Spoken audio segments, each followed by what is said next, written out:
It is a happy day for yours truly, Charles Adler, and I hope a happy day for anyone who has access, whether it's video or audio, to this particular podcast. I have not partnered for quite a while with Warren Kinsella.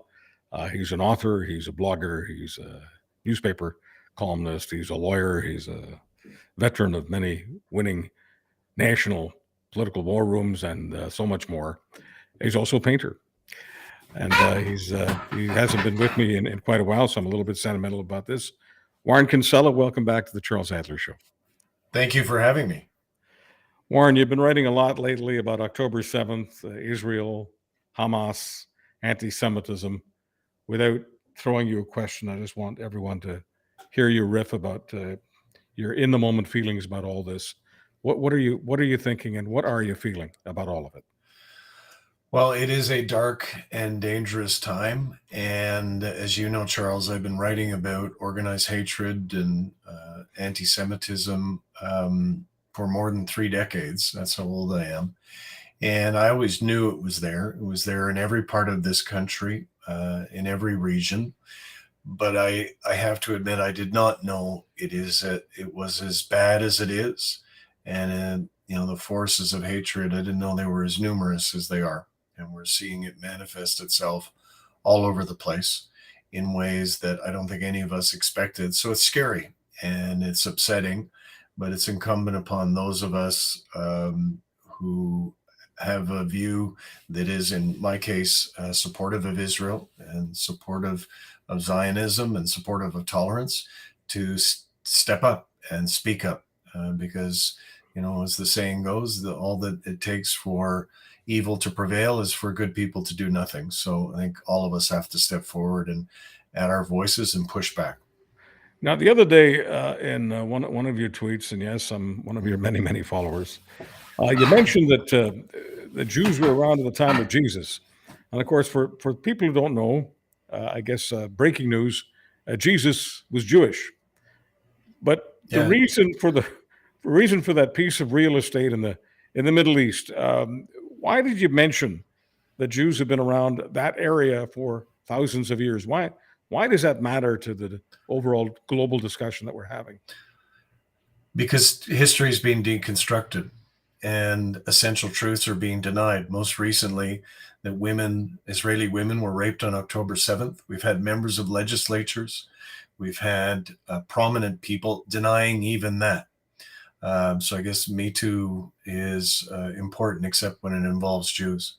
So history is being ripped apart before our very eyes, and it is absolutely critical that those of us who know a little bit about it tell the truth of history. And the truth is that Jews, Hebrews, were in the area now known as Israel for thousands of years before Christ. And Christ himself, as you point out, and I'm an Irish Catholic, full disclosure, was a Jew at all relevant times. He was a Jewish rabbi.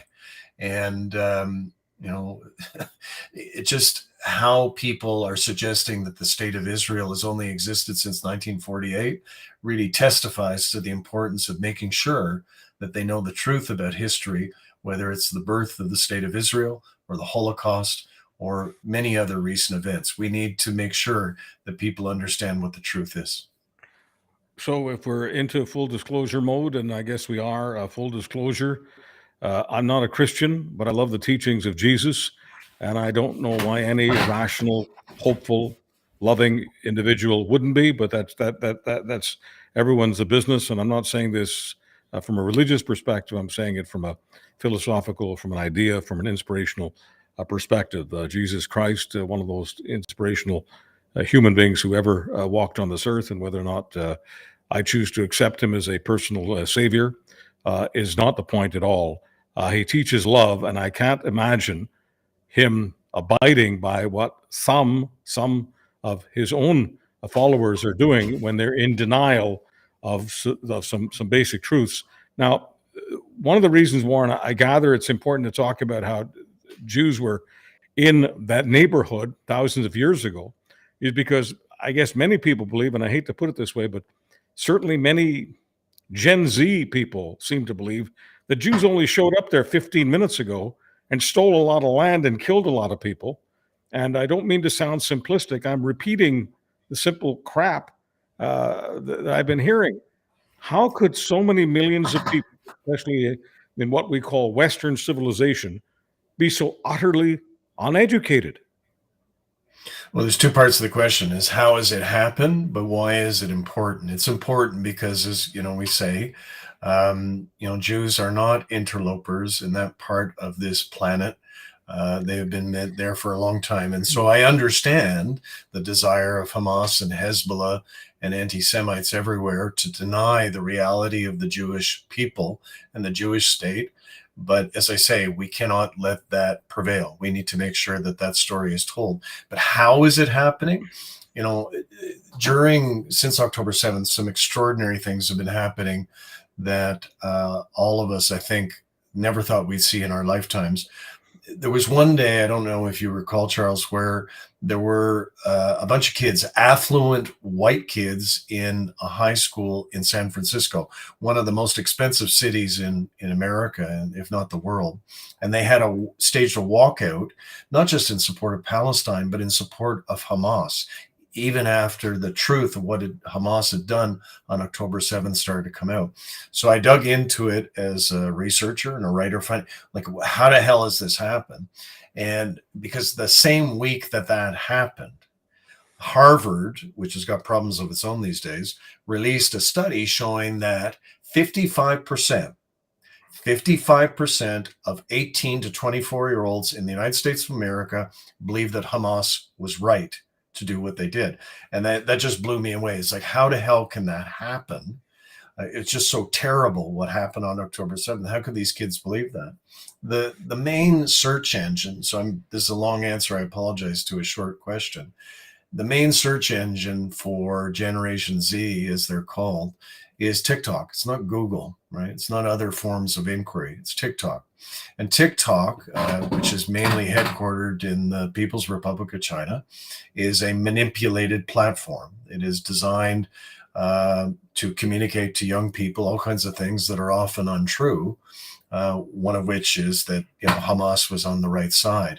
So that to me testifies to the critical need to ensure, like, hate. The one thing I've learned about hate over the 30 plus years I've been writing about this stuff, hate flourishes where there is ignorance. It's a cliche, it's obvious, but it's so true.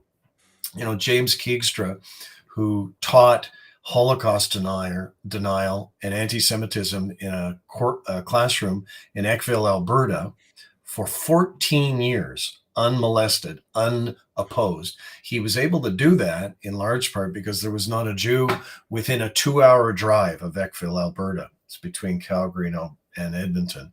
So, what we need to do is be making sure that we're educating young people and ourselves about the reality of evil forces like Hamas, and also the reality of the state of Israel. And it's easier said than done. I know we're talking about a 10 to 20 year project here, but we got to get to work, because obviously everywhere, all of us are seeing it. We've got a big problem. Warren, you've been studying and writing about hate for quite some time. And I know that you take the subject very, very seriously, as more and more of us are, in light of the events of October 7th and what's happened after that. So I need to ask you this question, and if you feel that the premise of the question is incorrect, we've known each other for a long time. I can take criticism, and I can certainly take criticism from you. So if I'm incorrect in what I'm positing here, please take me out. Here's the question. Of all the identifiable groups, whether they're religious, ethnic, racial, orientation, you name it, why is it that it's easier to stoke hatred against Jews than anyone else? Why is Jew hatred the easiest fire to start? Well, you know me long enough to know that I'm always going to try and tell you the truth. I don't know, Charles. Like, I don't get it. It's not racial. Jews are not a race. There are Somalian Jews who were brought back to the Jewish homeland some years ago. It's not based upon gender or sexual orientation. Israel alone among all the surrounding countries in the Middle East accepts people of LGBTQ people to the extent that, just a few days ago, some men who were accused of being gay in the West Bank were murdered for being gay. Like, I don't get it. Jews are like everybody else. They come in all shapes and sizes and colors and points of view. There are conservative Jews. There are progressive Jews.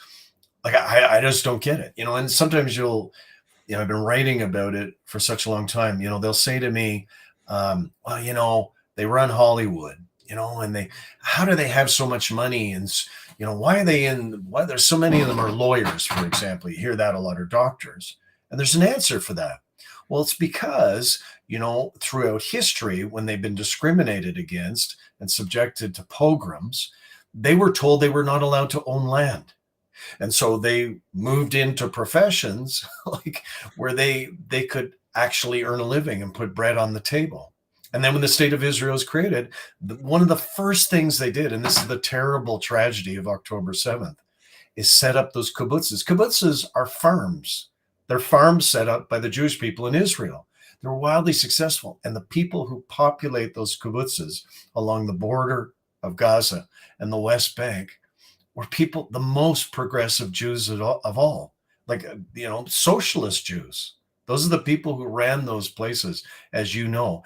And what a terrible tragedy it was that Hamas murdered and slaughtered the very people who most wanted to accommodate the objectives, the desires, the hopes, the dreams of the Palestinian people. It's just, anyway, that's a long and meandering answer, and I apologize, but I don't get it. I don't understand it. I'm considered a veteran talk show host. I've been doing him for more than half a century. I could go into any part of Canada, the United States, and if I had a translator, any other part of the world, but certainly any part of the English-speaking world where I can be most effective. And it doesn't matter whether it's a big city or a small town. If I'm brand new to the market, I turn that microphone on and I want to get reaction, hot and heavy reaction immediately, and make a name for myself, make impact. The easiest way for me to do it, I could be in a coma and I could get this done, is to spew anti-Semitism, is to spew hatred of Jews, cobble together all those conspiracies, convince people that Jews are at the root of all that is wrong in their society, their culture, their country, and their life. It's easy to do. I'm not saying I couldn't do that with other groups, but there's nothing easier to foment than Jew hatred. And if the average person were asked, hypothetically, could you foment Jew hatred around the world after more than 1,400 of them were slaughtered the way they were on October 7th, and the rapes and the kidnappings and the children and, could you use that event to stoke Jew hatred? I'm positive, Warren, that the average rational person would say, what a ridiculous question that is. It is, but it's happening all over the place, like Indigo, okay? Indigo, it's a bookstore. They sell books and candles and towels. It was targeted by 11 people, including a elementary school music teacher and a paralegal and a professor. Like, they've been charged now, right? So I guess I should say it's alleged. They targeted a bookstore in downtown Toronto because it's owned by a Jew. Like, it is bewildering. It is inexplicable. Like, on the weekend, I had some friends, one of my friends who I've known for such a long time. And this friend said to me, well, Palestinians aren't allowed to become citizens in Israel. And he believed it. And I looked at him and I said, to him, Palestinians are part of the judiciary in Israel. They're part of the armed forces. Right? They're in the Knesset, in the Israeli legislature. Our points of reference, our shared knowledge, the things that we can all agree upon have become disconnected. And that is a very dangerous time. As Goebbels, the Nazi propaganda minister, said, if you're going to tell a lie, make it a big lie and say it over and over again. Sooner or later, you're going to get some sucker who believes you. I believe that is what is happening. And the principal medium for that to take place is the one that we're on, is the internet. There is just widespread abuse of platforms, including on X. You had the richest man in the world saying that the white replacement theory was true. He said that. Like, it's just extraordinary, the stuff that's happening. We have to all push back. White replacement theory, anti-Semites spread the white replacement theory. You had the march in Virginia, Charlottesville, where Donald Trump said there were fine people on both sides, and they were talking. The marchers with their torches were saying, "They will not replace us," and they meant Jews will not replace us. Yeah, Jews. I'm sorry, they said. So thank you for the correction. Important correction. Jews will not replace us, meaning that there's this replacement theory, conspiracy theory, that Jews want all white people, generally meaning white Christian people, to be replaced by people of color. They want people of color coming into the United States or whatever country the Jews are in to wipe out economic opportunity for white Christians. And once again, as crazy as that sounds, it's very easy to get millions, not a handful, to get millions of people to believe in this. Now, I want to talk about the blame the victim business, because there's no way that you have any kind of a conspiracy theory that focuses on hate without then blaming the victim. So some people want to blame the victim because they're not happy with the Netanyahu government. I've never heard you say anything positive. I've never heard myself think or feel anything positive about the Netanyahu government. But many of the people who want to blame the victim say, well, it's because of Netanyahu. If it wasn't for Netanyahu, we wouldn't have all this anti-Semitism and we wouldn't have Hamas. Your take on that excuse? It's Netanyahu's fault. No, Hamas has existed. Their charter was written in 1988, long before Netanyahu achieved any kind of significant power in Israel. So it's bullshit. Hamas and PFLP, and it's always had a predecessor organization, the PLO, you name it. There's always been a terrorist element, subjugating not only the people of Israel, but also the people of Palestine. Because the thing to keep in mind, and I say this as an Irish Catholic, I liken this often to Northern Ireland. The people who are most persecuted and most put down by Hamas, who's really run the place for 15 years in the West Bank, in Gaza, is Hamas, the Palestinian people. And like in Ireland, you couldn't speak out against the IRA because you'd get killed. And so the IRA hid themselves amongst the populace in Northern Ireland and extended that problem for many, many years as well. So there's a model that they've pursued, but I think, Israel's decided to prosecute this war and try and eradicate as many elements of Hamas as possible. But on Netanyahu, let me say, and here I'm a Zionist and I'm saying this, Netanyahu is a crook. Netanyahu is facing, when this war concludes, which hopefully is soon, he is facing 3 separate corruption prosecutions, 3. And then the New York Times revealed yesterday is not only is he likely a crook, he's also incompetent. As prime minister, the reason why he was elected prime minister is he promised security. Well, there was a complete failure of security in the state of Israel on October 7th. And then the New York Times reports yesterday, he was warned, clearly and unambiguously warned about what was going to take place a year ago, and he dismissed it.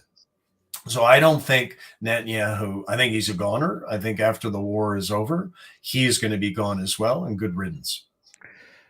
But to say, to suggest that Netanyahu is the reason for the waves of anti-Semitism that we're seeing, you'd agree to that? That's a misplaced excuse. They'll use any excuse. Like Heather Reisman, like is she involved in creating the ceasefire or breaking the ceasefire? She sells books and candles, for Christ's sakes. What has she got to do with it? But this is what's happening. Team Hamas, as I call them, they're expanding their list of targets. This week, the lighting ceremony, the Christmas tree lighting ceremony in Rockefeller Center, right? You and I have been there. It's nice. you know, as you have little kids singing and people skating around the bottom of the tree. Like, what the hell has that got to do with the war? But these extremists, these people, decided to attack that tree lighting ceremony as something that was nice. And I think there's a message there for people who are not of the Jewish faith is, you know, it always starts with the Jews, but it never ends with the Jews. And that was proof on Wednesday night when they went after the tree lighting ceremony. When I saw that, the first thing that hit me was Martin Niemöller was alive and well at New York. Martin Exactly. Niemöller, of course, the German pastor, famous for his first they came for the Jews, and I was not a Jew, and then goes on to all of the other groups that were captured, and many of whom were extinguished by the Nazi operation. Yes, the Nazis were anti-Semitic, but they were anti a lot of people. In the end, frankly, they were also anti-German. So, Warren, I want to ask you to move forward a little bit from what we're discussing with Hamas and hate to the hate in this country for the prime minister. Now, I'll just sort of qualify this question with this. I get that you don't think that Justin Trudeau should be prime minister. I get that you would want him to take a walk in the snow, and you've wanted him to take a walk in the snow in a long time. But I think you can separate your feelings about Justin Trudeau's politics from the F Trudeau bumper stickers everywhere and from the massive amount of hate that we have for this particular prime minister. I doubt that you want him to walk in the snow because of the convoy haters and the other haters. So what's the hatred for Trudeau really all about? I just want you to get right into the Canadian marrow on this. Well, the haters, you know, haters are always going to hate, and they're irrelevant, marginal, angry people. And regrettably, they're always with us in our politics, whether it's in the Middle East or in Canada. So, you know, the convoy stuff, I think I was one of the most vocal critics of them. I think they were a disgrace, and I think a lot of them were criminals, and I was delighted to see their leadership criminally charged. But you know, it's too easy, I think, for the Trudeau guys, which is a rapidly shrinking number of people, to just blame that. You know, the Leger was out this morning showing that 75% of the country want him gone, and 33% of them are card-carrying or self-described liberals. And I think, you know, in fairness to the guy, it's no single policy. It's not that he was a drama teacher or any of that bullshit. It's just he's been there for a long time. You know, he's been Liberal Party leader for more than a decade. He's been prime minister for, you know, what is the equivalent of 2 full majority terms. And people want to change. Change is good in democracy. And like, don't get me wrong. You know, I don't like Pierre Poilievre either. I think he's a dick. But, you know, governments defeat themselves, as I say all the time. You've heard me say that a lot. Justin Trudeau is busily and cheerfully defeating himself. You know, he needs to accept the reality that the majority of the country want him gone. They want to change. They believe it's good for democracy. They believe it's good for the country. I believe some of them will come to regret it. But, you know, he's got to go. Like at the end of the day, you know, I was the special assistant to a prime minister. I've run as a Liberal candidate. I am a Liberal. I am like somebody like me. They've lost me. And it's not just me. There's lots of people like me. And they've lost me because I think they have become what they came to Ottawa to change. They became the very thing that they said they opposed. So it's you know, it's good to have a change. And, you know, I don't see Poilievre being there for a long time. But Charles, Pierre Poilievre is going to be prime minister. There's just no doubt about it. So Joe Biden has been president since January, was when he took his oath of office, January of 2021. This is December of 2023. So you run the numbers. Joe Biden hasn't been in office for 8 years. Joe Biden hasn't even been in office for 4 years. It would seem to me that there's as much antipathy to Biden as there is to Trudeau. Your thoughts? Yeah, you're right. And, you know, full disclosure, I work for Biden. I'd worked for Hillary in a bunch of states before that. You know, the only political campaigns I work on really now, well, I helped out a municipal candidate last night in Toronto and we won. Yay, Parthy. But, you know, I don't get involved in federal campaigns. I work for the Democrats. And so I love Joe Biden. and I have some affinity for older candidates who get called yesterday's man, who have some difficulty with the English language and end up surprising everybody. They get underestimated, right? Chrétien's a lot like Biden. But, yesterday, Charles, my blood ran cold. 27% of independents are all that Biden has got. He cannot win without, because you've lived in the States, I've lived in the States. He needs independents backing him in 2024 in the way that they did in 2020, and they're just not. So I think it's unfair and ridiculous, the age thing, because Trump, is a son of a bitch, is only 4 years younger than Biden. But for some reason and the American economy, what are they? 10% of the world's economy, 10 world's population. They're 40% of the world's economy. Everybody in the United States, you're doing well. It's like we're all jealous of you, United States, but they're mad at Biden. I think it's the temper of the times. When you look at Poilievre's support, he's an angry guy. That's how he became leader. And it amazed me that he did, because usually, in a campaign, you have two buttons, hope and fear. And hope is just a better button, right? It's hard to sustain fear and anger for a long period of time. But Poilievre has done it. And I think he's succeeding at the present time because the country's angry too. So too in the United States. Biden is kind of a hope kind of politician, but the country's just in no mood to hear it. So does a change to Newsom, doing a head fake and a quick change to Newsom or somebody like that help? Possibly. I don't know. But I know that, with a war in Ukraine and a war in the Middle East, if the troika, the triumvirate would be the reelection of Donald Trump. That's it. Lights off, over. I'm just heading up to my cabin and shutting it down because I think we're doomed when that happens. If Donald Trump wins the election in the fall of 2024, so the fall of next year, about a year from now, if Donald Trump wins that election, does that bode well for Justin Trudeau? Do many Canadians look at the election of Donald Trump as a reason for going to Trudeau, even if they're not crazy about him? Well, I mean, to some extent, Trudeau was assisted by Trump. If you looked at particular issues, whatever mistake, when Trudeau wore blackface, which is an egregiously racist thing to do, Trump could always be counted on to do something worse. So yes, Trump does assist somebody like Trudeau. But by the same token, we're Canada, right? We don't have an army. We don't have, strategic power. We don't have a diplomatic voice that's listened to really anymore. So we can't really get into a fight with the United States. So if, let's say, Trump gets reelected, we can't be in the business of pissing on his shoes. Trudeau wisely didn't. I think we all know he didn't like Donald Trump. He opposed Donald Trump, but he's not going to come out and take a swipe at Donald Trump because they can punish us, with trade and other things. So, yes, he would benefit from it to some extent, but not to the extent the Trudeau guys are convincing themselves. I say Henry Kissinger. What does Warren Kinsella say?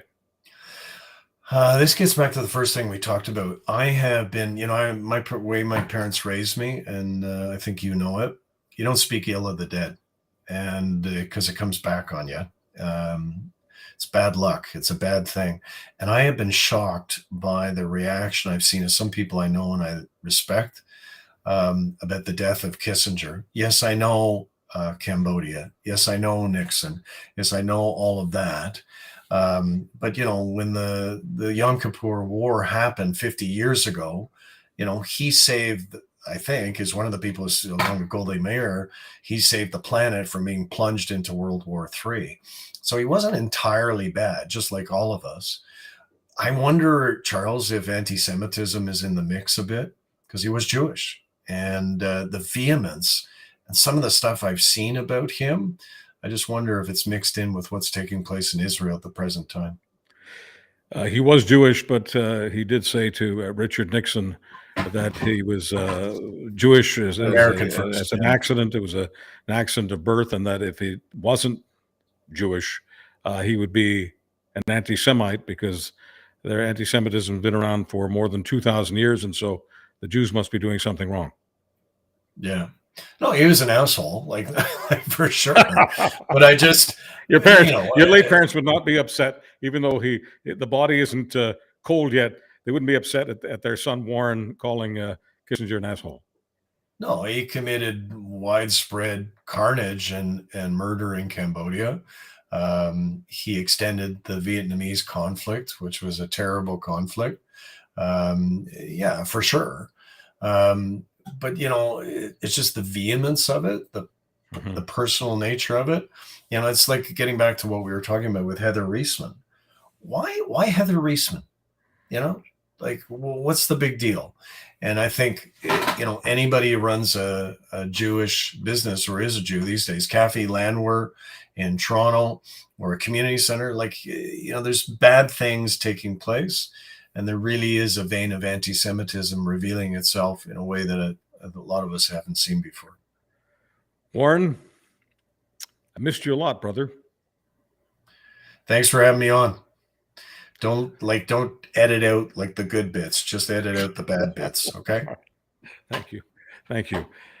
My friend, lawyer, war room veteran, author, lawyer, blogger, newspaper Can't keep a job. Can't keep a job. The itinerant Warren Kinsella, and I should mention painter as well. Yes, he's a house painter, but he's also an artist. Warren Kinsella joining us from somewhere in Canada. I mean, he's in witness protection, folks, so I don't know where he is. No, you can find me. I got an Israeli flag flying out front. If they're going to take me out, they're going to do it. They're going to find me. I'm not hiding. So come and get me, motherfuckers. My bud has more guts than the slaughterhouse. Warren Kinsella and yours truly. You can find us on any podcast, on any platform, Google, Apple, Spotify. I don't care.